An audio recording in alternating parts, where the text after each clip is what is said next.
What's up, everybody? It's Friday afternoon, barely on my side afternoon, but well into it on my colleague's side, John Sheeran. I'm Anthony Cosenza. This is the Orange and Black Insider. We are hammering you with content this week. I think this is our fourth or fifth episode this week already, including, if you include Sunday. But hey, hopefully we're giving the people what they want, right, John? I mean, kind of an important game. You would think the content would Slightly. be... Yeah, you know. We try to deliver. We try. But sometimes I like to think we succeed most of the time, but sometimes we falter, but that's okay. We are going to be taking your questions on this Friday afternoon as the Bengals get set to take on the Kansas City Chiefs at Paycor Stadium.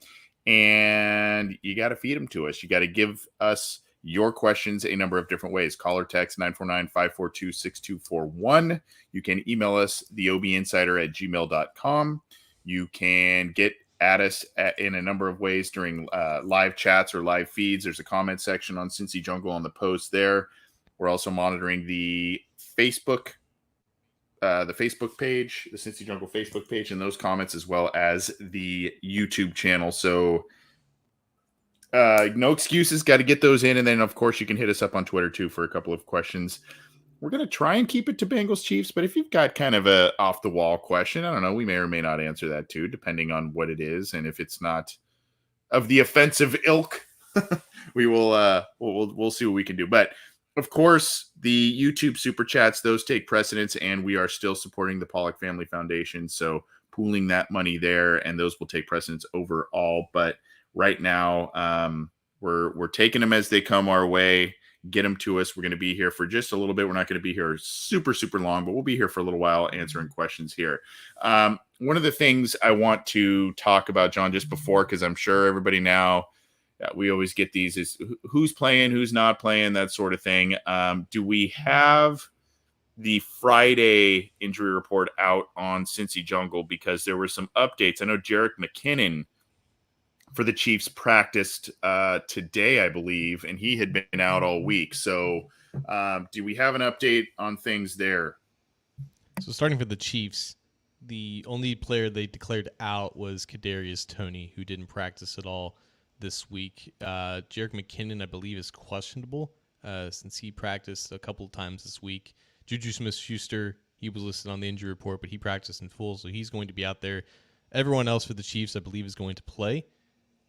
And for the Bengals side, it's looking like Jamar Chase is going to play. The Bengals haven't officially released an injury report as of this recording, but he was practicing all week. He was limited. They're expecting to play. He's on track. Zach Taylor expressed optimism, all that good jazz. I think Joe Mixon is more along the lines of 50-50 because he's still in the concussion protocol. They're going to monitor his situation throughout the weekend. He's less optimistic, I guess, of playing compared to Jamar Chase. Thank you for the update. Yeah, the McKinnon thing came across the board earlier today that I saw, so that's an interesting player, a guy that, man, when he's healthy, he's a weapon, but he just can't stay healthy. He bounced around. He was a good player for the Vikings years and years ago. I think he went to San Francisco on a big contract, didn't stay healthy there, had a couple of big injuries, and then, of course, you see him go to the Chiefs, and you're like, wow, the fit there is kind of a match made in heaven a little bit. So him being out this week, it didn't look promising, and then it looked like all of a sudden he may play here. So looks like the Bengals are getting healthier and healthier. Looks like Chase is going to play. We're not sure about Mixon there. He's been limited this week. We'll see what happens. John, we have our good friend John from Kentucky on the phone calling us from vacation, he tells me, in a different part of Kentucky. John, what's going on? Hey, thanks so much for taking my call. Yeah, I've been on vacation this week and just chilling and relaxing, watching a lot of Bengals stuff. So let me get to it. I've been watching the Bengals since 1975. That's as far back as my memory goes. I was a little kid. I remember walking into the den at my grandparents' house. My grandfather smoking a cigar. It's what people did indoors back then. Yeah. There's this guy. He's running off the field, this guy with white hair, and he's shaking his fist. And I'm like, Peppo, he's real happy. And he says, yep, he's the coach of the Bengals. That was Tiger Johnson. And they had beaten Miami. They had beaten Don Shula. And I go, whoa, what a great game. So anyway, I've seen a lot of coaches. So my question to you guys, okay, Zach Taylor, has a chance to probably get back to the Super Bowl. The team looks just as good now as they did last year. Not here to bash Marvin Lewis, but Marvin Lewis could not get the team ready for big games. Zach Taylor is as different as night and day. Yes, he's got an elite quarterback, but my question, what kind of credit does Zach Taylor deserve for the Bengals being ready for big games, and especially coming out in the second half like they did last year in Kansas City on the road for the AFC Championship and just shutting Patrick Mahomes down? What kind of credit does Zach Taylor deserve? That's a hell of a question. John, you know that, and we'll take your question off the air in just a second here, but you know that, Sure. you know, you and I over the years when you've called this show and others that I've been on, we've talked a lot of Marvin Lewis and primetime games and primetime record. And I mean, that you and I have gone over this a lot. And I think you and I have been on the same page a lot. So that's a hell of a question. I hope you enjoy the rest of your vacation, sir. Thanks for calling. We'll take your question off the air. And by the way, we will beat the Chiefs on Sunday. I'm very confident. Okay. Who dey? All right. Thanks, John. That is an excellent question, John Sheeran, because and he always brings the insightful commentary. I love hearing from him. But even when the Bengals were really bad under Zach Taylor, there were a couple of wins that they got in those first couple of seasons where you go, that's the big time win. That's the prime time win. Now they had some prime time blowouts. They had some other blowouts that you go, oh man, you know, the one game against the Rams in 2019, I guess, where they got blown out in Europe. And, you know, all these other things. But it kind of started with that Steelers game, the old Von Bell, Juju Smith-Schuster game. And it's kind of carried, obviously, through the postseason last year and whatnot. The Bengals have just kind of showed up, been prepared and whatnot. I think a lot of us are saying, well, it's because of the talent. It's because of the poise of Joe Burrow. But you have to credit the coaching staff to some degree because in a lot of ways, John, in big moments, players stepping up and playing well when other players or other teams would be tight, that's a sign of preparation. That's a sign of confidence. That's a sign of coaching staff being confident in the players they have on the field. So, you know, I feel like he deserves a good amount of credit, but I do think that a lot of the credit also resides in who their quarterback is and his resume through college and early in the pros as well. I mean, he brought up Marvin Lewis, and we always credit Marvin for, at least in my mind, taking the franchise from like step A to step B, yep. A being the bottom of the barrel and B being relevant. So why would you not credit Zach Taylor from taking them from B to C? And, you know, you mentioned a lot of it has to do with players. Well, Marvin brought in the correct players to change the culture of the team. Why does Zach not get that same credit for bringing in a new wave of players to be big and make those big moments count and actually do something in those moments and in the brightest stages? So, yeah, of course, Zach Taylor deserves a ton of credit. He's always going to be the guy that gets the blame when this team underperforms because of the talent that they've culminated. But that's why on this show we've both collectively have tried to be the voice of reason. Like, hey, when things go bad, it's not always on the head coach. Sometimes players just underperform. The fact that they are in these positions consistently now, ever since they got the quarterback situation figured out, and this team has been very solid, very well balancedly built from bottom to top, is because of the head coach and because of the vision that he's had for this team and his eye for bringing in a lot of these different guys that the organization has never even thought to go after before. So of course Zach Taylor deserves a ton of credit for that. He does, but the other members of the coaching staff do as well. And you know, I'm namely looking at Lou Anarumo. You know, I mean, I think that the offensive side of the ball is a collective brain trust between Burrow, Callahan, Zach Taylor, Frank Pollock having some input there as well, it would seem. But, you know, Lou Anarumo, not that he doesn't have the same kind of collective minds with his assistants, but, you know, I think we're looking at him more as a guy that's kind of spearheaded a lot of big performances by his unit the past couple of seasons. And don't get me wrong, the first couple of seasons under Lou Anarumo they were rough. There were a lot of performances where you go, oh yeah. But then, you know, you get some personnel, you get his guys in here and that culture being built. There was an interview this week with Hayden Hurst. I believe it was with Renee Paquette, who is the ruler, one of the rulers of the jungle this week, I believe with her husband, right? And so I think it was on that show, may have been on another, but Hurst talked about the culture that Zach Taylor has built, how you want to be in that locker room and how you desire to be on this team, which is a stark contrast from a lot of other Bengals teams. Not necessarily pointing out Marvin Lewis, because there's a lot of good teams in his time as well, and a lot of locker room camaraderie to varying degrees that we knew about there. But this just seems to be a theme primarily over the past couple of seasons that has been built under Zach Taylor, this locker room culture, this culture of guys want to be here. Let's get some of the bigger free agent names and build this team the right way.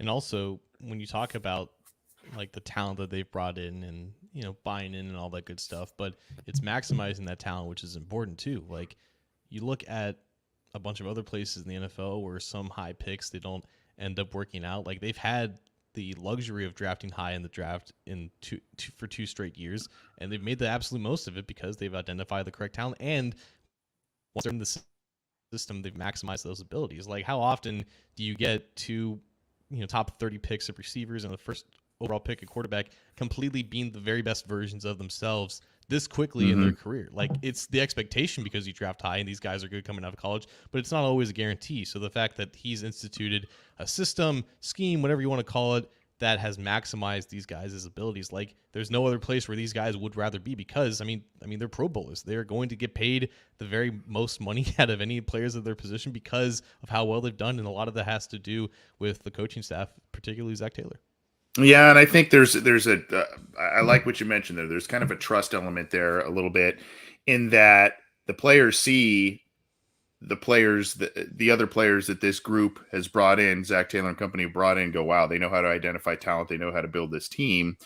And then on top of that too, there's trust with these players in each other on the field, knowing that they're going to be in the right position. They're going to be doing the right things far more often than not. And that's what's netting wins. So really good question by John to kick off the show there. We appreciate hearing from him. We've got some more texts and different things coming our way here, but you're up, John. Let's pick one here. What are you seeing?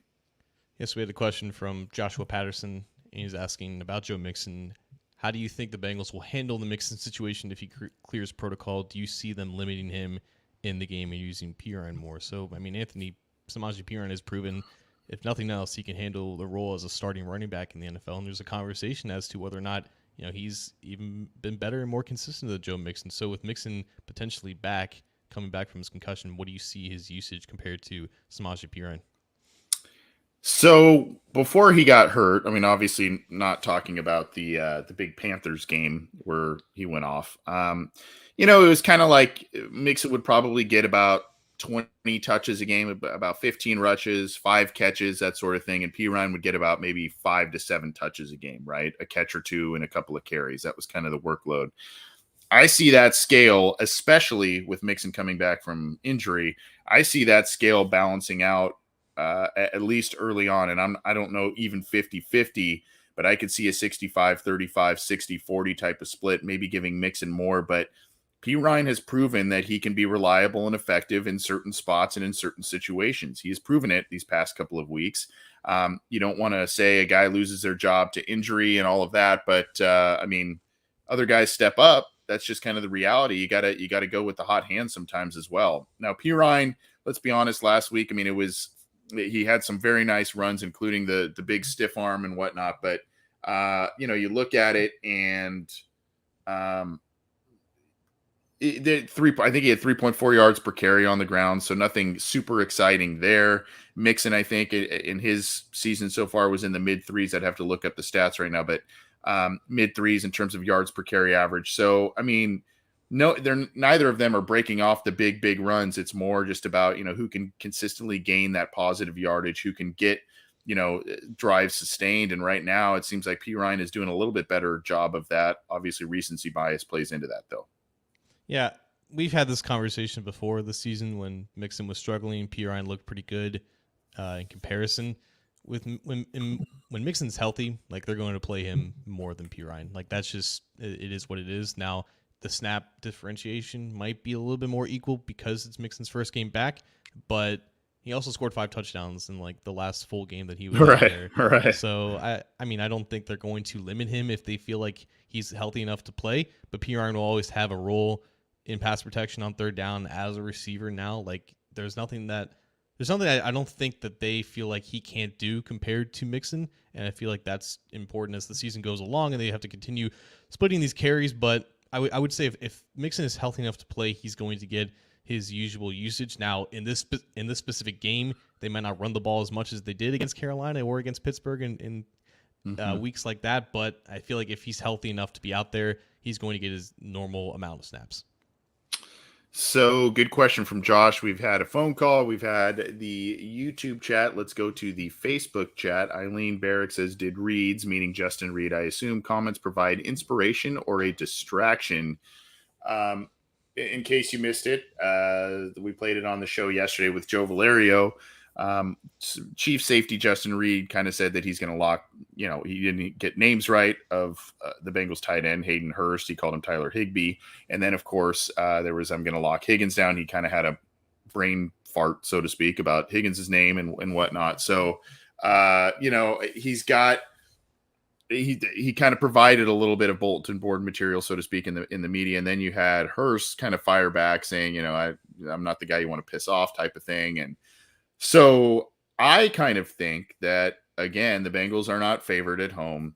A lot of people are thinking the Chiefs are going to march right in there and beat them. A lot of prognosticators are saying that. There's a lot of talk of still the Bengals not being the class necessarily of the AFC. They're talking of the Chiefs, the Bills.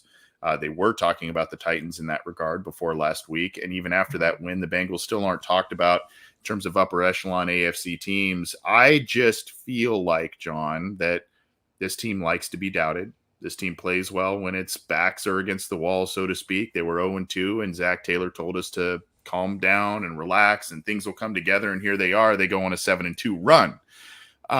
So I don't know that it was a distraction. I think it's either inspiration or not really anything. The Bengals were already inspired enough for this game. Yeah, I mean, I feel like the only distraction for them would be like if someone's gassing them up, and that clearly wasn't the case here. So I think you got a point there. They thrive on being doubted. They thrive on any sort of motivation that they can get their hands on. I think for the most part in the NFL, bulletin board material is a little bit overplayed and overrated. Like this happened last year. I think it was like Logan Wilson commenting on Lamar Jackson, and he said something that was transcribed as insulting towards Lamar Jackson, and like, oh, that's bulletin board material. I mean, maybe not. At the end of the day, I don't think it really pushes the needle for some people. But when you have a matchup that's this even between both teams, I think the Bengals, with their mindset right now, last week was so huge, and we saw like how much they were clearly listening and hearing the talk about the strength of schedule that they have to play, and they really kind of weaponized that into like, no, we don't have to play them. You're not locked in. Like, I'm not locked in this room with you. You're locked in this room with me. You got to face us. You got to play us. And that was so huge with last week, and I feel like this only kind of further ignited that. So I don't think it's a distraction. I think it just adds more fuel to the fire. Yeah, absolutely. Where are we going next, John? Let's see here. There was one early on. I'm buying time, so I don't have any dead air here, as we all like to do. There was one question about Tyler Boyd. Was it Robert Corhonen? Yeah, here we go. Asking about, how important do you guys feel that one? Okay. Yeah, how important do you guys feel bringing Tyler Boyd into the game early? Anthony, this is interesting to me because last week I thought was a good opportunity for Tyler Boyd and Joe Burrow to kind of reignite their connection against the Steelers. Boyd had 2 receptions on 6 targets, and I went back and looked. Like, you have to go back to the Andy Dalton era for a game where Tyler Boyd had that many targets and that few amount of receptions. You can basically bet every single time that Boyd is going to haul in at least 50% of the passes getting thrown his way. And then against the Titans, he fell down on a route based off of, coming out of his break. He kind of tripped on the Titans field. He had one really clutch catch on a 3rd and short, but other than that, he was more or less a non-factor in that game. So this has been multiple games now where Tyler Boyd's kind of been an afterthought in the Bengals offense and hasn't been a thing since 2017 when he was struggling as a second-year player. I don't think it's out of the conversation for Boyd to be one of the leading receivers in this game. The Chiefs this season have been notoriously bad at covering slot receivers. Now, whether or not it happens early and often in the game remains to be seen. I would imagine that in Jamar Chase's first game back, they try to get him comfortable, maybe generate some easy yardage for him rather than Boyd in that sense. But Boyd had a clutch touchdown against the Chiefs last year in the division-winning game. That was the throw that Burrow said, like, he told Colin Cowherd that was the throw that I was maybe the most proud of in my career, just about how perfectly placed it was, how perfectly executed that play was, and it was. Like, he's a red zone fiend when it comes to the situation, so I wouldn't be surprised if Boyd has a good game. I don't know if he's going to get involved early and often, but I wouldn't be surprised if he has success against the Chiefs slot defenders.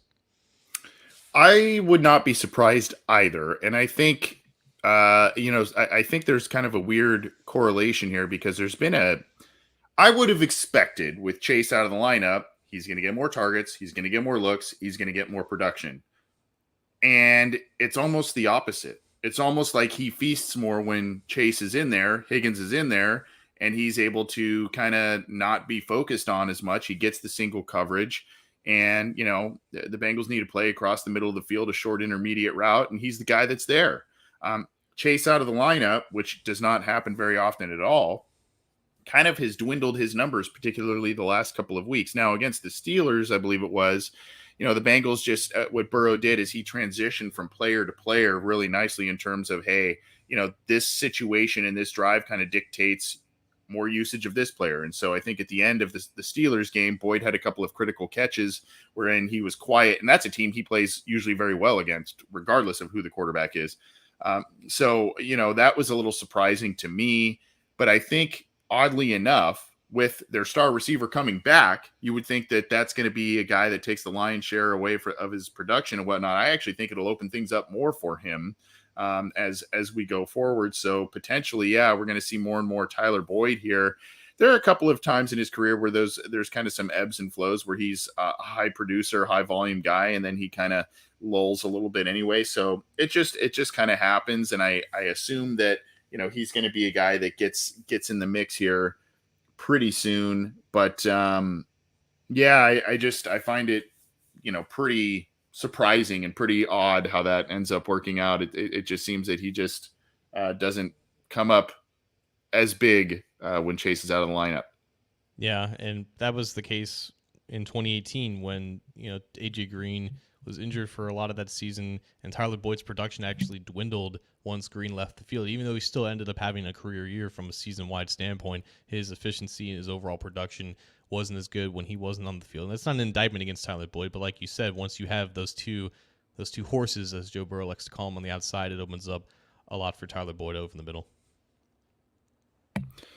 Well, John, we got a caller, another regular calling in here. It's Mr. Terrell calling and checking in. Terrell, what's going on, bud? How you guys doing? We're doing good, man. Big game this weekend, Oh yeah, have you heard? Game, man. I mean, I heard about it, but I ain't scared. I heard about all that. I heard about all the locking the people up and all that. Yep. But I gotta say though, man, our weapons is explosive. They are more experienced. They ready. Not to say that they not either though, but I just think we're a little more hungry now. Zach, he's a good coach, man. I gotta give it to him. And I just believe he's gonna come out top at least by a touchdown. At least by a touchdown.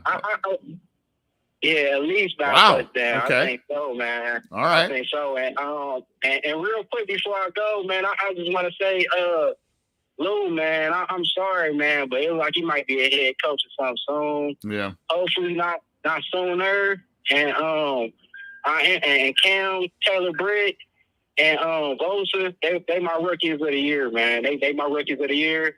And I see your Charles is doing your thing, man, but we need some help trying to find a coach over in Cincinnati, man.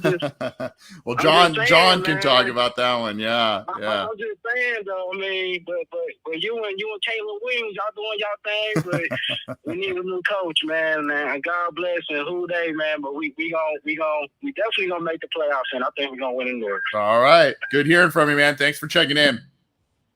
No problem. Have a good one. All right, you too.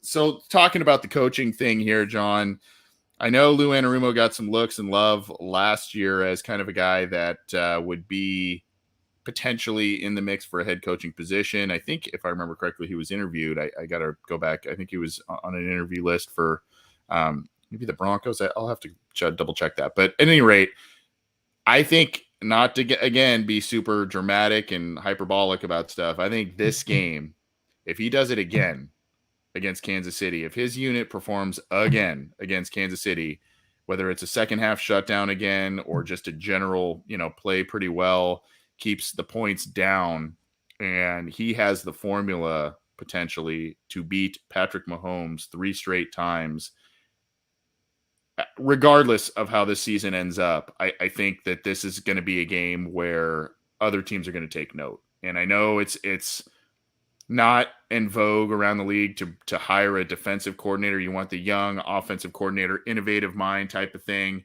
And this ascension, if he does get a head coaching job, it is so much like Mike Zimmer in terms of waiting and waiting and waiting and finally getting an opportunity, finally shining, and then potentially getting this head coaching opportunity. So while I would hate to see him go, I would be very happy for him. But I think this particular game will potentially say a lot for Lou Anarumo as a head coaching candidate somewhere else in 2023, because, man, if you're able to stifle the Chiefs 3 straight times once in the playoffs, that's a big deal. Yeah, it seems like his biggest competition is DeMeco Ryans, who's the defensive coordinator for the 49ers, also coordinating a very elite defense, and he was involved, I think. I don't know if he was interviewed last year, but his name came up in the conversation about who's next up in the head coaching ranks. And like you said, it's very rare for defensive-minded guys to be head coaches nowadays because of how the NFL has been trending. So it feels like maybe one is all you can expect in any given year, and that's probably going to be DeMeco Ryans this season. On top of the fact that Anarumo is probably 20 years older than him, so maybe teams want to go more of a younger route, and it ultimately depends on what Anarumo wants to do.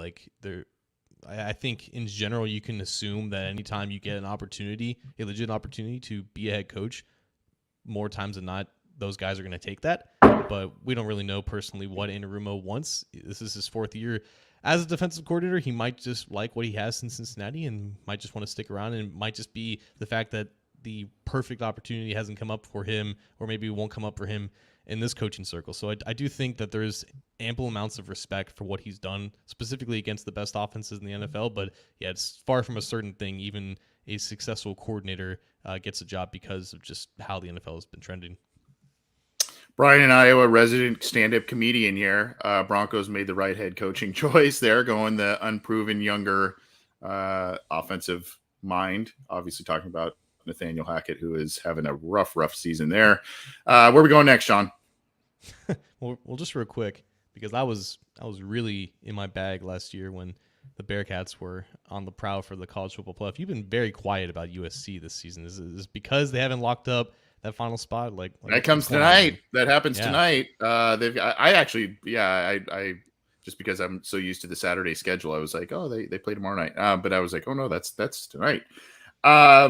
This is, for those who do not know, the Trojans, I think, are 10-1 right now. The only loss they have suffered is against Utah, in Utah, by a point, with Utah going for a 2-point conversion at the very end, and the USC defense couldn't stop them. And this is the team that they are playing for the Pac-12 championship again. So the only team they have lost to this year who has given them problems, that's who they play this year. Or right now for the Pac-12 title. And obviously, if they win that game, you would think that they're going to be in that top 4 in the playoff, which is an incredible turnaround for the Trojans there. But I think I'm more kind of just stunned at what I've seen from them, because they just, especially on offense, man, they just get after it. And they lost Travis Dye of the Dye family dynasty in the Pac-12, brother of I think it was Tony Dye, who was with the Bengals, former safety, played at UCLA.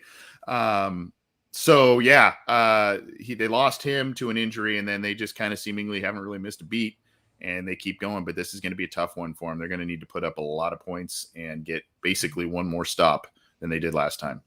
When you need points, it's good to have both Caleb Williams and Lincoln Riley kind of spearheading Yeah. the effort. So What about UC, man? I mean, Lindsay's asking about it. UC has an open let's coaching position.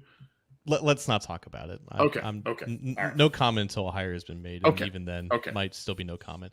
We're going to go back to Facebook for this next question from James Hawley. He's asking, who wins the battle in the trenches, the Chiefs' defensive line or the Bengals' offensive line? And how do you limit Chris Jones? Well, Anthony, I think we can both agree that you don't limit Chris Jones. You can just only hope and pray that he misses some of the sacks, which happened to be the difference in that AFC Championship game. It wasn't always like Burrow didn't play fantastic in that game, but the best plays that he made were arguably getting out of the pocket and evading Chris Jones and company and keeping plays alive and converting third downs.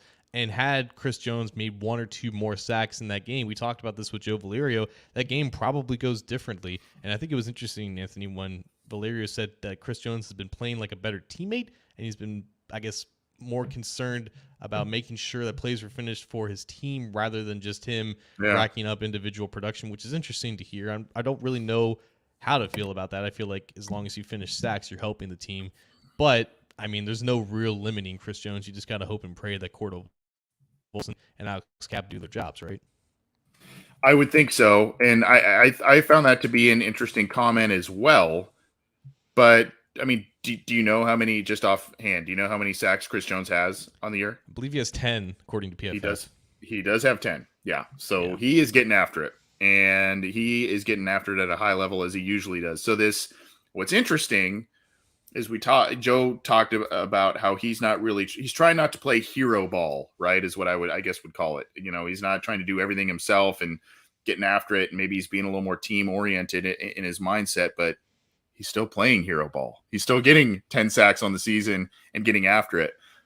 I think this is a big game, a big barometer game for the Bengals offensive line, the rebuilt unit, because we've talked about how they've done really well on the interior in terms of passing off twists and stunts and whatnot from one and the other. I think it was against Tennessee last week. Karras took a pass off, I believe it was from Kappa, and it ended up leading to the only, he got walked back a little bit, ended up leading to the only sack of Burrow in the game, which was a bummer, but they are far more effective at it this year. You would tend to think that there will be cleaner pockets this time around for Joe Burrow and more frequently than there was in the AFC Championship game or either game last year. So, yeah, I mean, he's going to be someone to deal with. There is no doubt about it. That interior offensive line that's been rebuilt is going to have their hands full. I think it's a good battle to watch. And, again, 10 sacks is 10 sacks. It's funny to hear him say, oh, he's just, he's kind of playing a more passive role. And I'm looking at the stats going, I don't see that, but I mean, I don't not believe him. I'm sure it is that, but the stats just tell that he's still dominating and not necessarily doing things. Hey, I'm going to open things up for other players, Yeah. I guess the more I think about it, the more I realize it probably means like playing within the scheme and not like attacking a certain gap when you feel like it's primed to be exploited and therefore kind of leaving other guys out to dry. So if he's playing within more of the confines of what he's asked to do, and that's leading to more production, I feel like that is kind of how you lead to the same amount of production or even increased production by not trying to do everything. And I think also an underrated player to watch here, we talked about him leading up to the draft, George Karlaftis. And I feel like he's important to watch just because, of the pressures that the Bengals have allowed this season. Most of them have come off the edge. That's where Karlaftis plays, but also the fact that you have a guy in Burrow who's great at extending plays. If you have an equally intense edge rusher who doesn't give up on plays, because that seems to be Karlaftis' greatest strength, like that is going to be interesting to see if he finishes some of those pressures, if he turns those hurries into sacks, if he turns those potential positive plays for the Bengals to negative plays for the Chiefs side. Karlaftis is going to be someone to watch for sure. Robert asking, are there any Bengals bars in Southern California that you know of? Hey, hit me up on the side, Robert, whether it's direct message or whatnot. There is one in LA. It just kind of depends on where in Southern California you are looking at. I did get in touch with somebody who listens to the show, and they have been watching at this. He, kind of wanted to do a get together thing in more Orange County as well. So it kind of depends on where you're looking at. Hit me up on the side there, and I'll. And if anyone is interested in that, and or if you're in the Southern California area, let me know, and we can try and spearhead a Bengals get together of some kind. Get a venue going, make it a somewhat regular thing. But yeah, let me know, Robert, and I'll cue you in on some of that stuff. So we had a text. We haven't gotten to a text yet. We had a text, John, and it is from Aquila. And this, looking at, just a string of texts from Aquila, who has texted us before. Aquila is a very big draft-focused listener. The last text in January was about what are the top 3 needs for the Bengals. And then, I love talking future, and a lot of questions will be about this week in the playoffs. So I'll pivot the top 3 needs for me for the Bengals: edge rusher, 3 technique, cornerback. Do you agree with that, and or why or why not?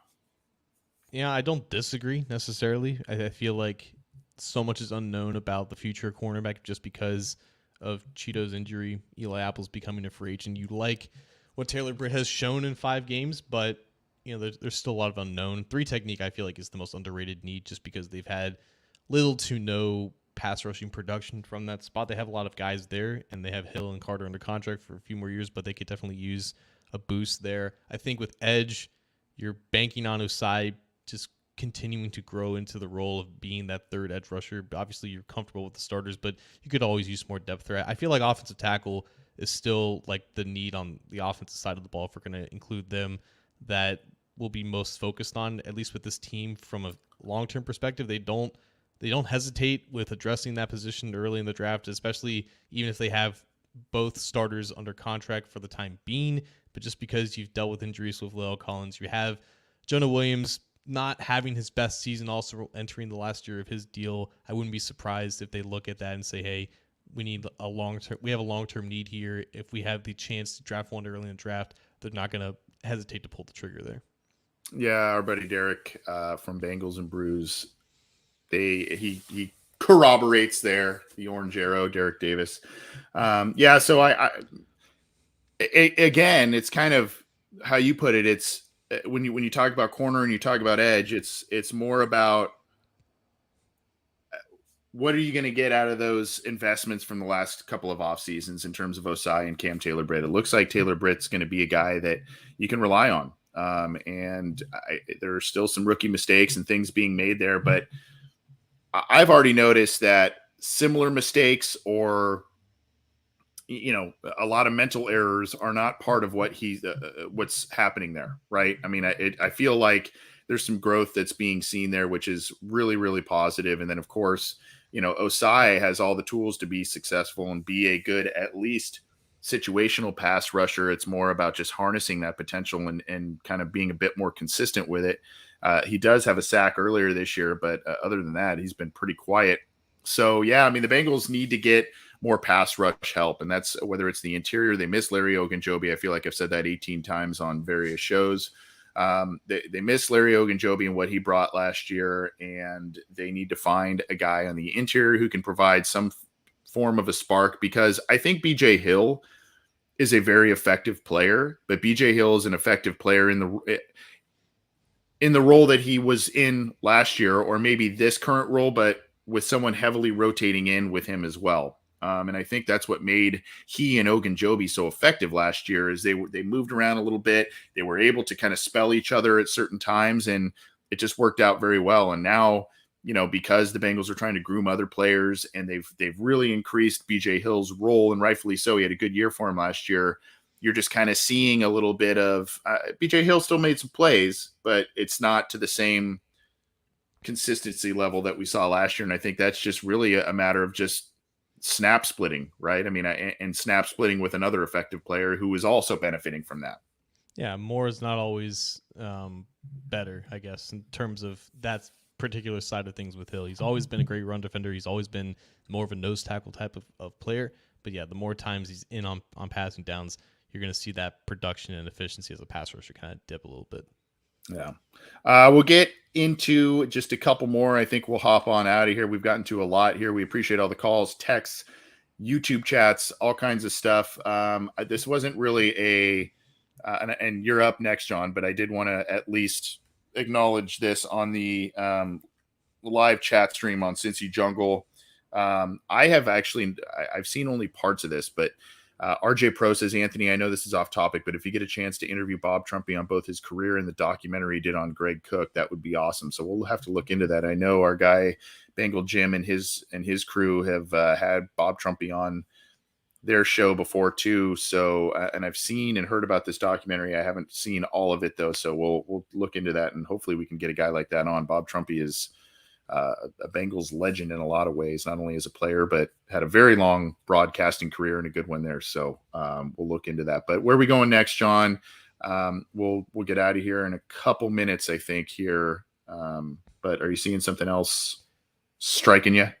Yeah, so let's address one of our favorite players. Mark Fry is asking, are we going to see more of Trenton Irwin now that Jamar Chase is presumably going to return as a starter, and this offense doesn't like to rotate out their starting 3 receivers, and the only time that they do come out is on run plays when they have guys like Stanley Morgan run blocking. But Irwin elevated himself to be the number 3 receiver when Jamar Chase wasn't healthy, so it leads us to believe that he's probably number 4 on the depth chart. So yeah, we'll see him out there from time to time.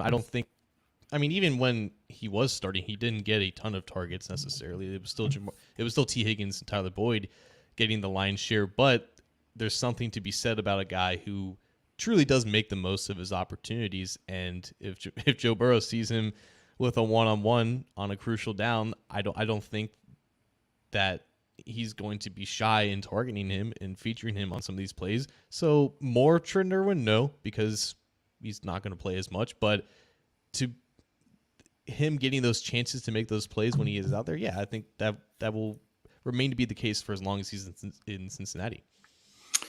I think he's earned a shot, and I don't think he's going to be getting a ton more looks or snaps or anything like that with Chase back. And by the way, I'm seeing stuff on the Twitter timeline that it looked like Chase went full today, so that's good stuff.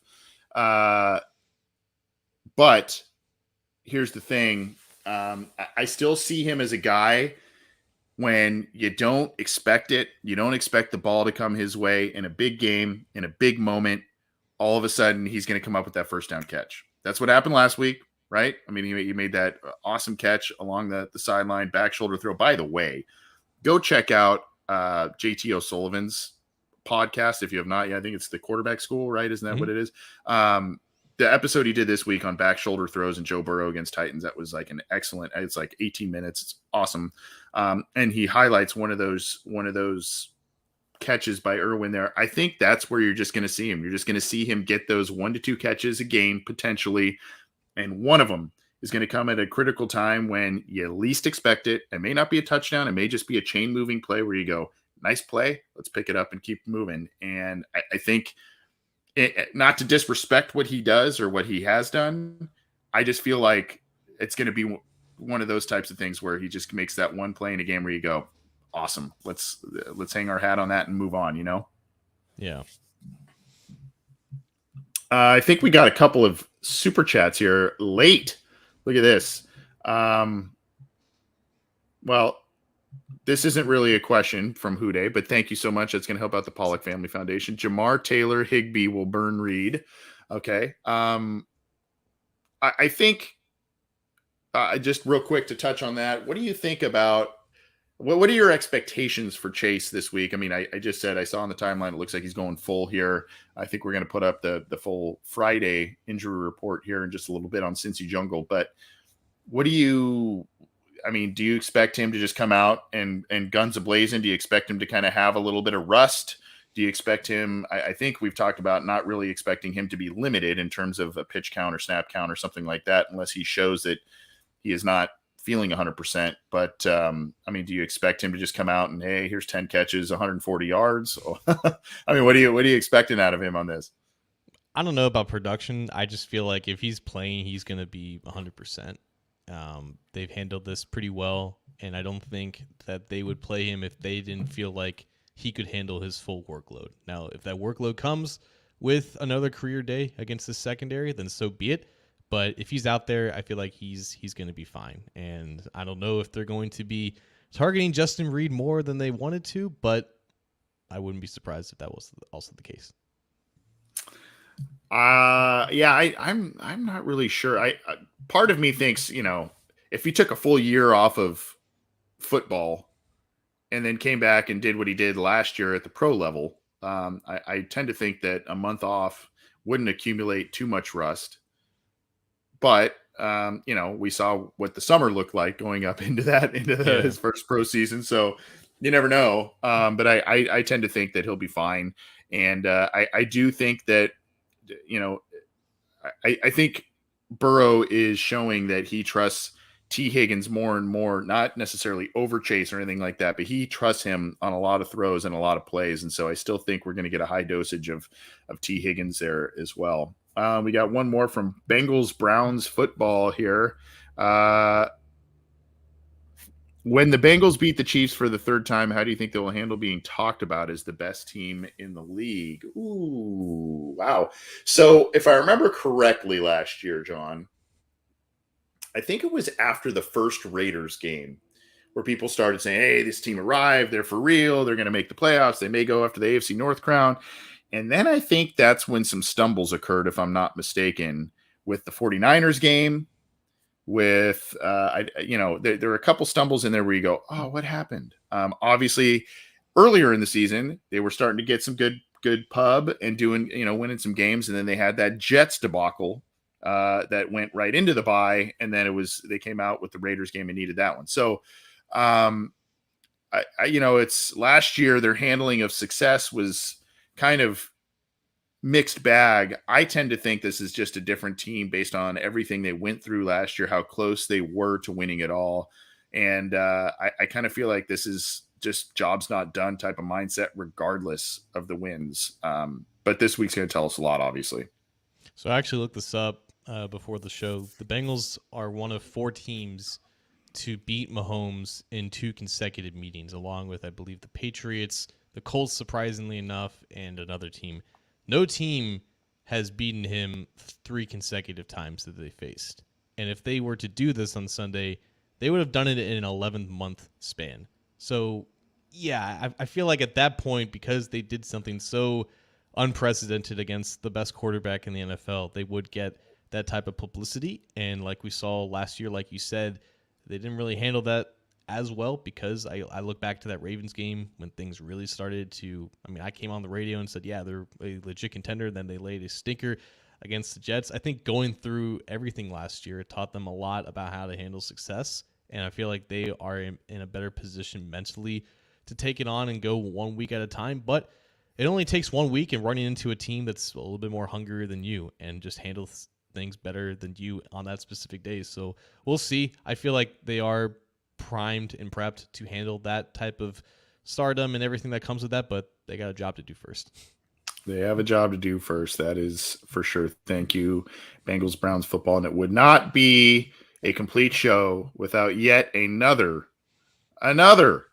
donation, a YouTube super chat donation from Mr. Whisper. Thank you so much. I'm worried about not having Chidobe Awuzie in this game. Is there anything encouraging you can say about how Cam Taylor-Britt has played to alleviate these worries? Physical is how he's played. And I will say the beats that he has had, this is going to sound really weird. The beats that he has had, and I'm thinking back to the Terrace Marshall touchdown in the end zone, and I'm thinking back to the catch last week by the rookie Burks.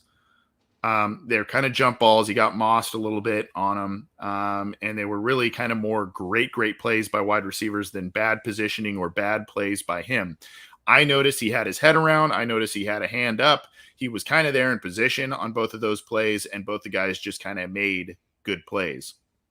Thankfully, neither were devastating in either result and didn't cause a loss.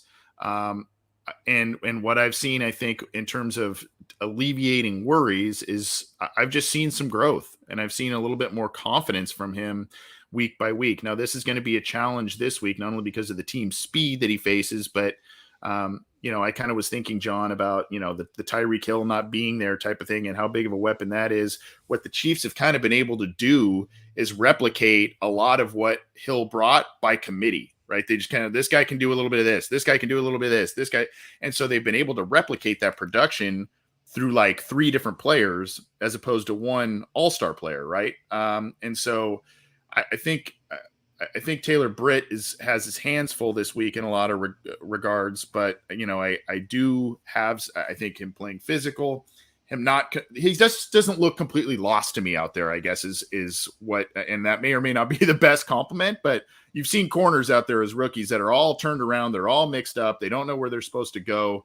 And if you remember, John, in the interview we had with him in the summer, he talked about how Lou Anarumo and his coaching staff talked about, not making the same mistake twice and not, really having things down pat before, if they work on something in practice, it was like, let's not go full go yet until you completely comprehend exactly what we're doing. And then once you do, then we're going to practice at full go. And I think you're seeing some of that translate so far. Yeah, I think it's not only been the jump balls, unfortunately. There's also been some big plays down the field that Taylor Britt has either allowed or a bad pass has prevented it from him being in the limelight as well. So there's been a lot of instances where he's passing off routes a little bit late, or he's not recognizing when routes kind of come into his zone and he's not picking it up. Now, the good thing is this is not his first game out there against the Kansas City Chiefs. So he's got experience and he's watched tape of himself make these mistakes, and hopefully the more time that he's practiced and played as a starter, the slower things tend to be for him and things kind of get slowed down and he's able to recognize these things quicker. I would say that in the Bengals shutting down of Mahomes in both of those second halves, they ended up playing basically like cover one robber, where they have like a safety kind of over the middle of the field to intercept some of these over the middle intersecting routes, and a lot of that has to do with funneling things to the middle and passing in breaking routes off towards the safety over the middle of the field, and that's going to be up to Taylor Britt and Neil Apple on the boundaries to always be playing quicker than what Mahomes and his receivers are doing. So it's going to test the weaknesses of Taylor Britt, but in terms of what you said, the strengths, like he can disrupt timing on routes because of his physicality, man coverage. I have total confidence in him being able to hold up in man coverage. I don't know how much they're going to do that against the Chiefs offense because of how much success they've had in just dropping back 8 in zone. So I think it's really going to test Taylor Britt's, mental capacities in this one. But the positive thing and the encouraging thing I would say is that he's had playing experiences and he's gotten better as the weeks have gone on.